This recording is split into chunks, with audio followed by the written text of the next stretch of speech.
عبدالعزیز بن صہیب نے بیان کیا، انہوں نے کہا کہ میں نے انس بن مالک رضی اللہ تعالیٰ عنہ سے سنا، انہوں نے بیان کیا کہ رسول اللہ صلی اللہ علیہ وسلم نے فرمایا، سحری کھاؤ کہ سحری میں برکت ہوتی ہے۔ حضرت جابر بن عبداللہ رضی اللہ تعالیٰ عنہ سے روایت ہے کہ نبی اکرم صلی اللہ علیہ وسلم نے فرمایا،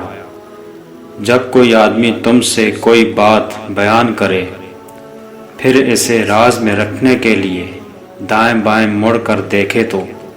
وہ بات تمہارے پاس امانت ہے۔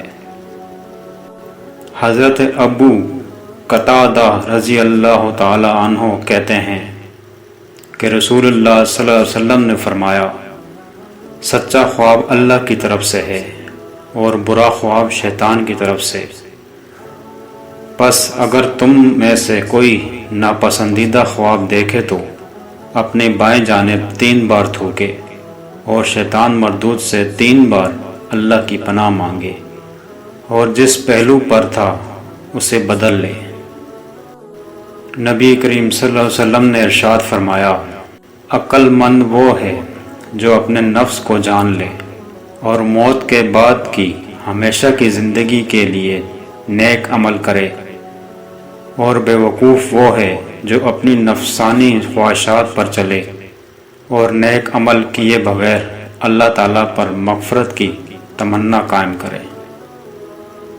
حضرت زید بن خالد جہنی رضی اللہ تعالیٰ عنہ سے روایت ہے کہ